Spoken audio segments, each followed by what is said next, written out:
Hello everyone, it's Karen McLaughlin here, certified personal trainer in Hamilton, Ontario.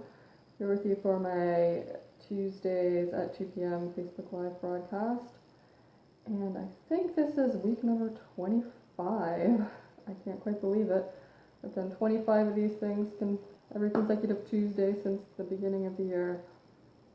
So I hope you've been enjoying them, and as always, if you have either a topic you would like me to focus on in these broadcasts, or even some just specific questions you would like me to answer. Because sooner or later, if I get enough questions, I'm just going to start doing like some just little Q&As if I get enough questions from people. So if there's anything on your mind that you need help with in the fitness, any kind of fitness topic, shoot me a line at yourfitnessgroove@gmail.com and let me know, because that's why I do these, is to help you guys. So if you let me know what information would be helpful, then that makes my job easier. Otherwise, I'm just kind of guessing. But I'm making educated guesses based on what I see with clients and what other people tell me they're having challenges with. But that doesn't mean I'm not missing something. So I'm always welcome your feedback. Anyway, so what is the topic for today? Today I want to spend just a few minutes talking about the myth of someday. And this is because I hear this over and over and over again from so many people. I'd love to find the time to do X or Y someday when life settles down a little bit. I've heard that so many times. I've probably said that myself many, many times. And I know you've probably said it and you've heard other people say it. And that's not to say that there's times in life when some choices are not appropriate, and we have, what I call seasons of life, right? So I know I've gone through what seems to be an alarming number of seasons of my life already. I'm kind of having a bit of a shock that I'm well into my mid-40s. I just had my birthday last month, and I'm like, whoa. Anyway, so, I've gone through this season of having, newborns and toddlers, and then having middle school age kids, and now I'm going through the season of my kids are just in the young adult stage, and that's, let me tell you, a very interesting season of life.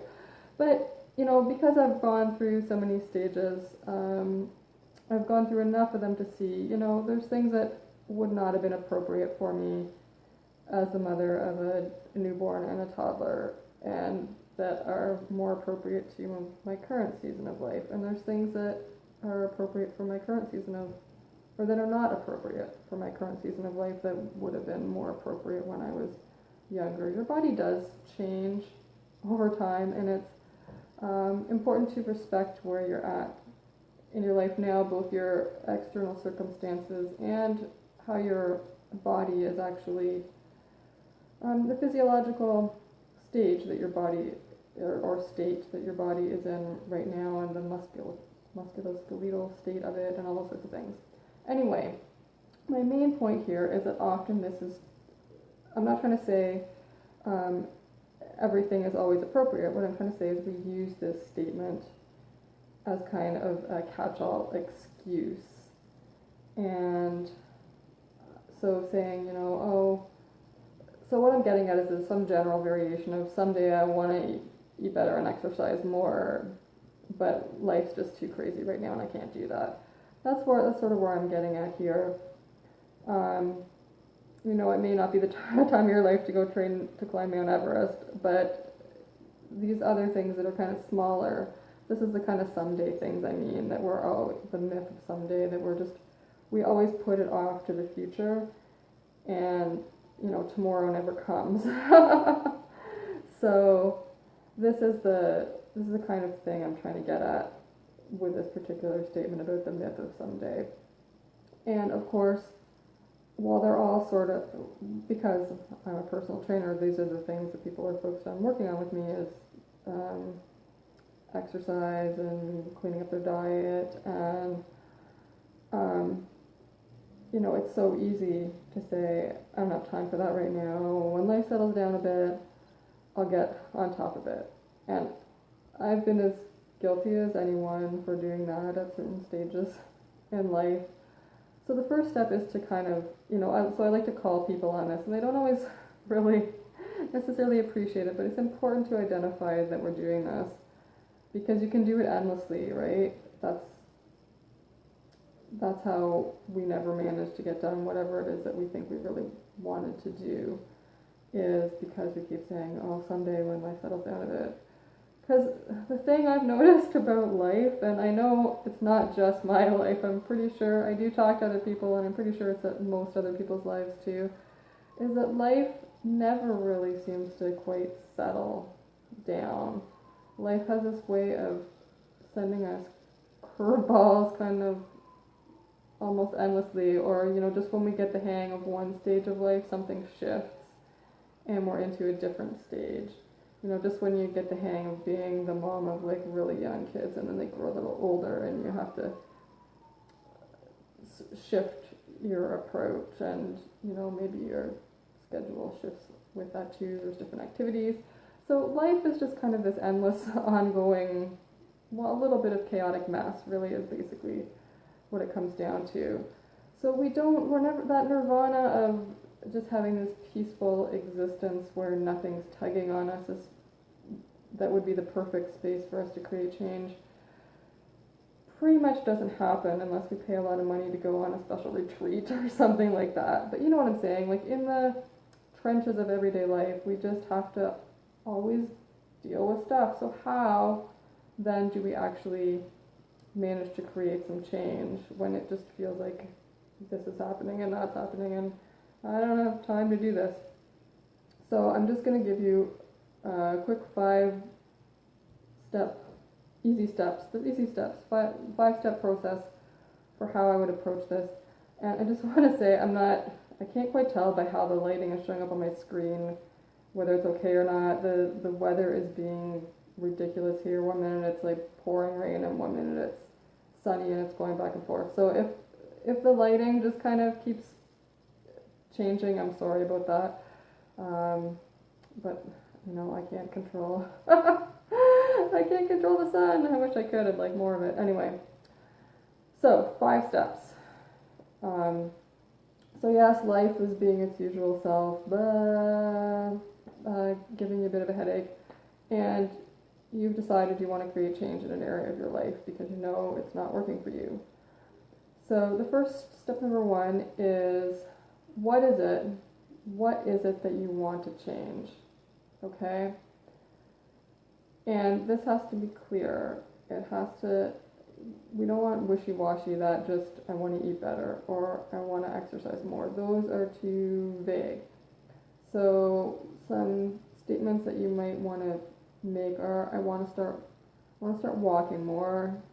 Might even say a goal of how much you want to work up to or something like that. But even just saying, I want to walk more, that's good enough. For these purposes anyway. Maybe you want to increase your upper body strength, maybe you want to improve your shoulder mobility, maybe you want to add an extra serving a day of veggies, which hopefully you're doing if you listen to my last few Facebook Lives. Anyway, you get the point. Make it fairly specific as to what area you want to change or improve on. And then step number 2 is, what is one small thing that you can do daily that's going to get you towards that goal? And this has to be like, I'm talking about a specific repeat action that you're going to repeat the same thing every day. So you can kind of set it and forget it in your brain, programming wise. And I'm talking small. I'm talking something that would take you between 1 and 15 minutes to complete. And the more overwhelmed you are, the shorter, if you're feeling super overwhelmed, make it closer to the 1 minute spectrum. And if you're kind of overwhelmed but you think, 15 minutes a day reasonable for this goal that I want to work towards, it's really important to me, then, go ahead and make it closer to 15 if you feel like you're able to do that. So, that would be, no, I'm going to walk for 15 minutes every day. I'm going to meditate for 2 minutes in the morning when I get up.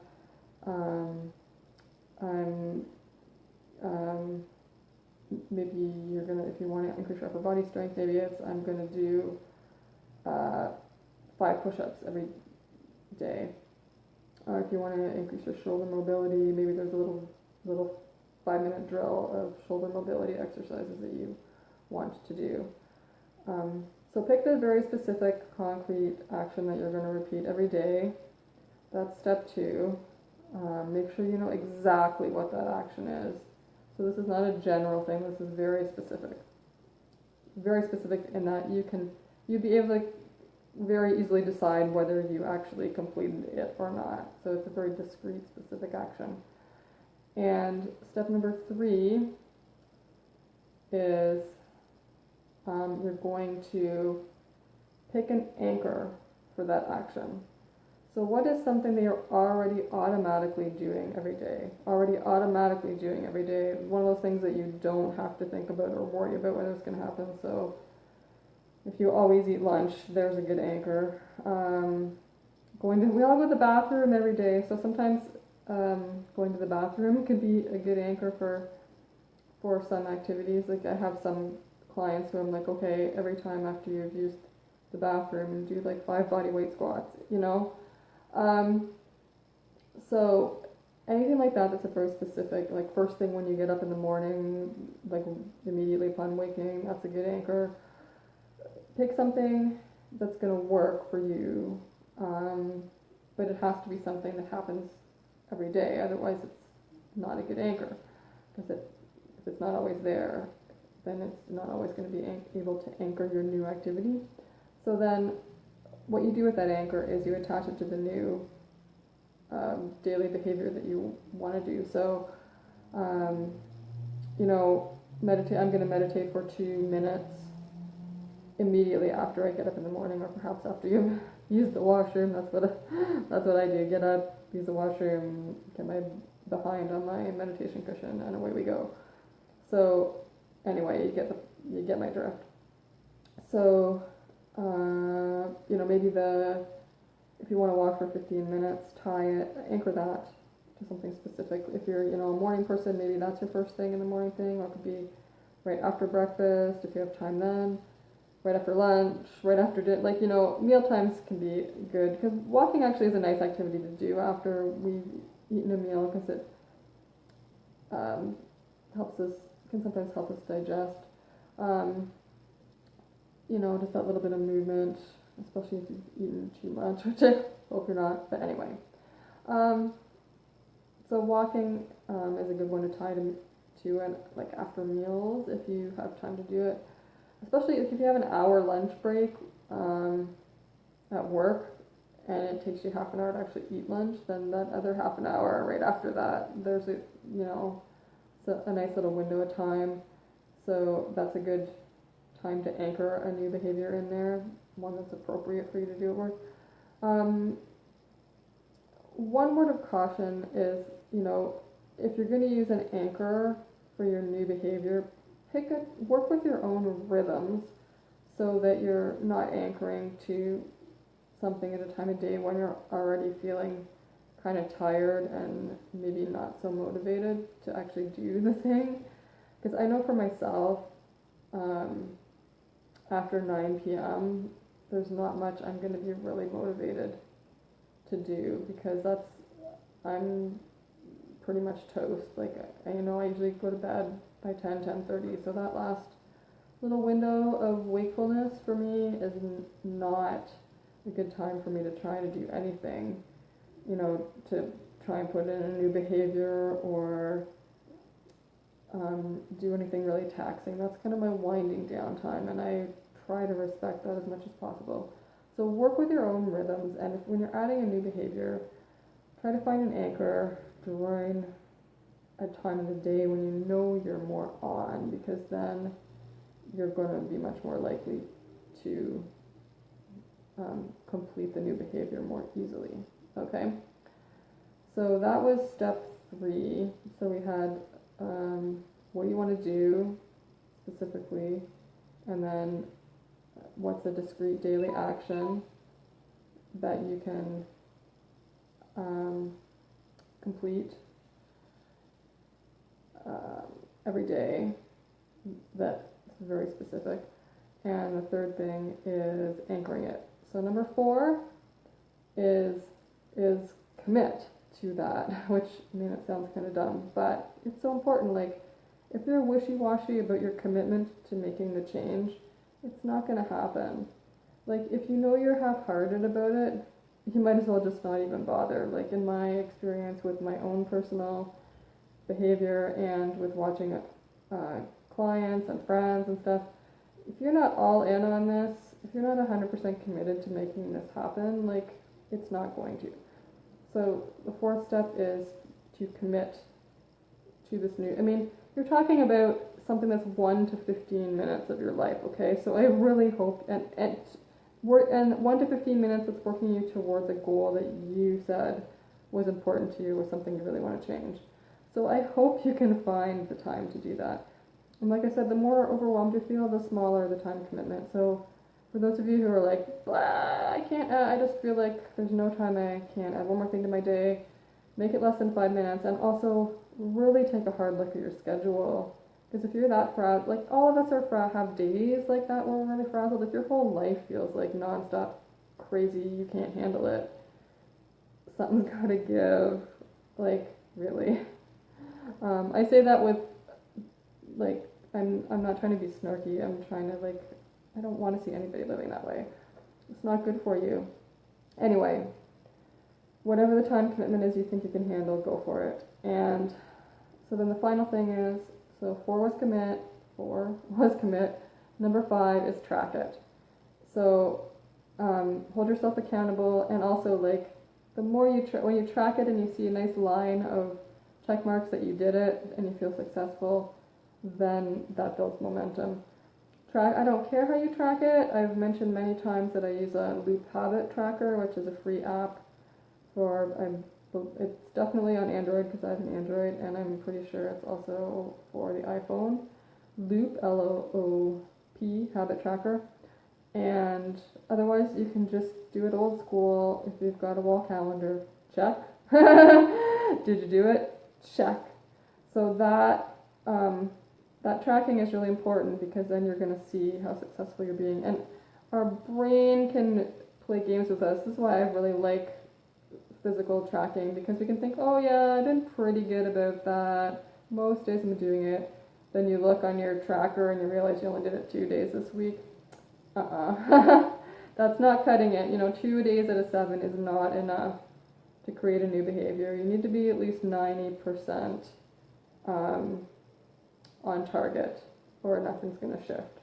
So that's why you really need to track it to make sure. Okay? So quickly from the top, 1 is figure out what it is you want to change and make a specific statement about what it is. Walk more, increase shoulder mobility, increase upper body strength, something like that. Eat more veggie, eat 1 more serving a day of veggies. 2 was choose a specific daily action that you can do every day that's going to take you 1 to 15 minutes to work towards that goal. 3 was anchor it to an activity you're already doing every day, keeping in mind pick a good time when you have good energy levels for whatever anchor you pick. 4, commit to it 100%, all in, you're going to do it, no wishy-washy. 5 was track it, using either a nice cute little app or good old-fashioned wall calendar, okay? See, 5 easy steps. It's not that hard. You have the time. You've got to have 1 to 15 minutes a day to create positive change in your life. If you actually have a goal that's important to you, it's such a small amount of time. You can do it. So stop this someday I'm going to, and start going, what can I do now? And follow those 5 steps and get out there and do it. And I would actually love to hear how this goes for you guys. Like I really do so much enjoy hearing people's successes. So if you try this out, you have a success, I would really love to hear about it. If you want to message me here on Facebook, or you want to email me at yourfitnessgroove@gmail.com, or however you'd like to communicate, I'm up for it. And I think that is everything for today. I wanted to keep it pretty short and sweet. And still waiting on, for those of you who have been wondering about my outdoor exercise class for the summer, still trying to work out the details of that. I know I'm hoping to start it a week Thursday on July the 6th, and I'm still getting hung up on administrative details with the city. Hang in there. As soon as I know, you will know. And no more excuses, guys. I don't want to hear the someday I'm going to, unless it's like climb Mount Everest. You're allowed to say someday I'm going to climb Mount Everest. But those little things we want to change, habits and stuff like that, come on, you can do it now. You don't have to wait until life settles down. Life is never gonna really settle down to perfect. So let's just get on it. Okay, let's do it. Okay? All right, I'm off for the week. Until next week, keep moving, and I'll see you back here next Tuesday, 2 p.m. Eastern. Bye for now.